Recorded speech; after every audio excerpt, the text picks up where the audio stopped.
শুভ সন্ধ্যা আমার প্রিয় বন্ধুরা, ইন্দ্রাণী ভালোবাসা সংসারে আপনাদের সবাইকে স্বাগত। আজকে যে রান্নাটি করব হচ্ছে কাঁকড়া বা ক্র্যাব মশলা, কাঁকড়া ফ্রাই বা ক্র্যাব যেটাই বল। তাই রান্নার জন্য যে জিনিসগুলো রাখবে কাঁকড়া মশলা ফ্রাই, দেখে নিন আপনারা কী কী লাগবে। এখন 800 টাকা। 800 টাকা অনেক। আর 400-500 কোনগুলো? হ্যাঁ দেখো দেখো দেখো 500 করে দাও, আমি নিয়ে নিচ্ছি, সব কটা নিয়ে নেবো একবারে, সব নিয়ে নেবো 500 করে। আমি হাত জোর করে দেখো কাকা, সব কটা নিয়ে নেবো একবারে। ওটা কি আছে? ওটা আছে মাল? এটা কিচ্ছু নেই। দেখো দাও, না দাও 500 করে। চলো কাকা একটা কথা বলি, ছোট আছে এখন অনেক। তো 750 টাকা কেনা আছে, 50 টাকা 50 টাকা লাভে মাল অর্ধেক। দিচ্ছি। আর আমার ওই মরা মাল পচা মাল এই সমস্ত নেই মাল। দেখো 500 করে দিলে দাও আমার।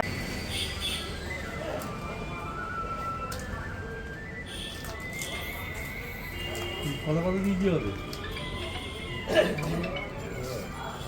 কাকা নিলে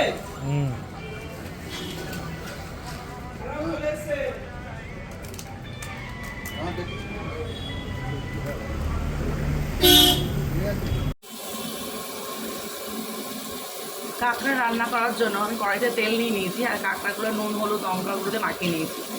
এইবার এটাকে আমি ফ্রাই করবো।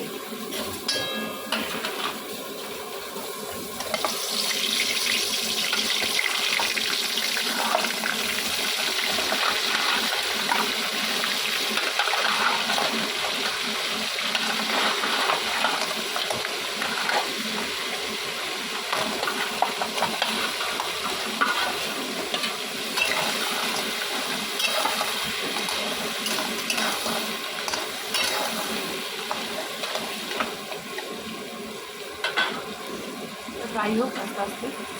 এইখানে আমি পেঁয়াজ টমেটো কুচি আর যে আমি শুকনো লঙ্কাটা একটু সেদ্ধ করে নিয়েছি আর আদা রসুন নিয়েছি, এটা পেস্ট করব।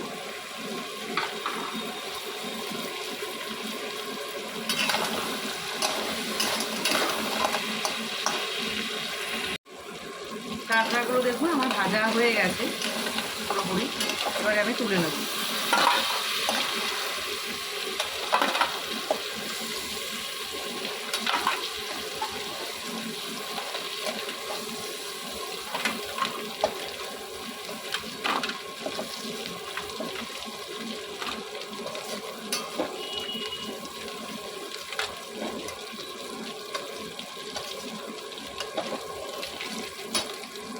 দিলাম, এবার ওই তেলের মধ্যে আমি এই পেঁয়াজ কুচানোটা দিয়ে দেবো।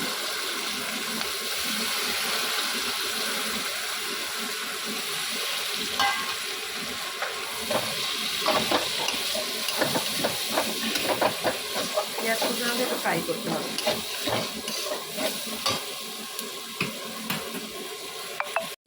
এখানে পেঁয়াজটা একটু ভাজা হচ্ছে, পেঁয়াজটা ভাজা হয়ে গেছে, মানে অল্প পরিমাণ ভাজবো। এখানে ভাজা হয়ে গেলে এখানে যে আমি আদা রসুন লঙ্কার যে পেস্টটা রেডি করেছিলাম সেটা আমি দিয়ে দেবো।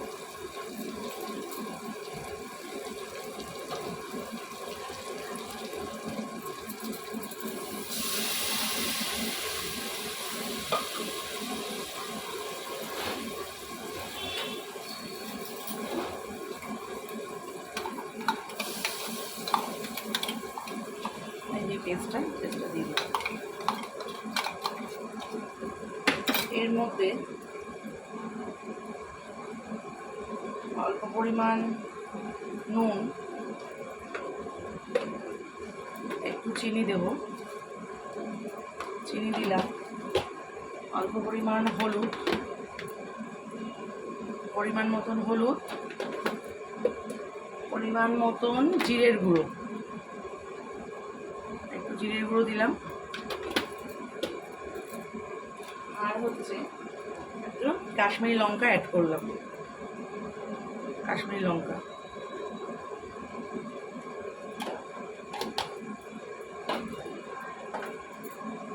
দেওয়ার পরে এটাকে গ্যাসের ফ্লেমটাকে বাড়িয়ে এটাকে ফ্রাই করতে হবে।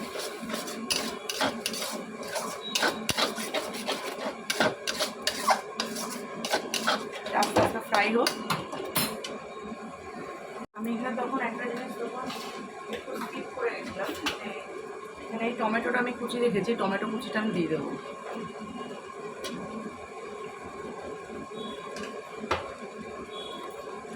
দেওয়ার পরে একটু ফ্রাই করব।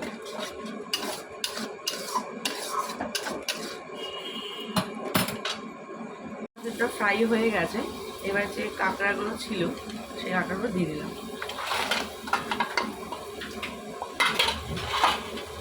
দিয়ে এবার একটু আবার নাড়াচাড়া করবো।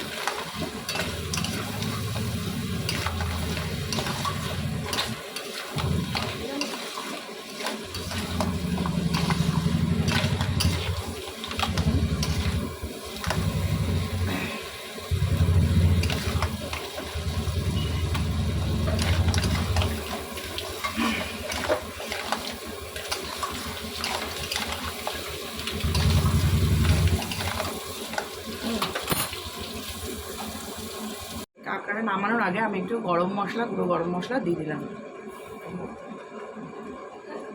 গরম মশলাটা দিয়ে আর একটু নাড়াচাড়া করবো। এবার রান্নাটা হয়ে গেছে পুরোপুরি, এবার সার্ভ করবো। নামানোর আগে একটু গরম মশলা দিলাম আর একটু আমি এই ধনে পাতা দিয়ে দেবো।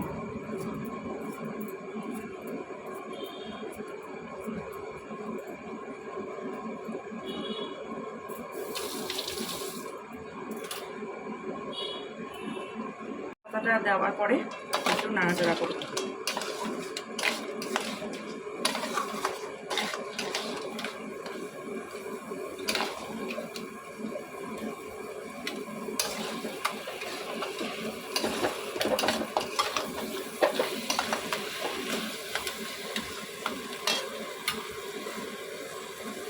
মশলা ক্র্যাব ফ্রাই আমার রেডি হয়ে গেছে, বা কাঁকড়া মশলা ফ্রাই যেটাই আপনারা বলুন, রেডি হয়ে গেছে। এখন সার্ভ করে দিয়েছি। যদি আমার রান্নাটা ভালো লেগে থাকে তাহলে আপনারা অবশ্যই লাইক, শেয়ার, সাবস্ক্রাইব করে দেবেন। রান্নাটা একবার ট্রাই করে দেখবেন, তাহলে বুঝতে পারবেন কেমন হবে খেতে। ভেতরে একটা মাংসর মতো থাকে, ওটা চিবিয়ে দেখলে ফেলে দিতে হয়, আর মাংস, হ্যাঁ।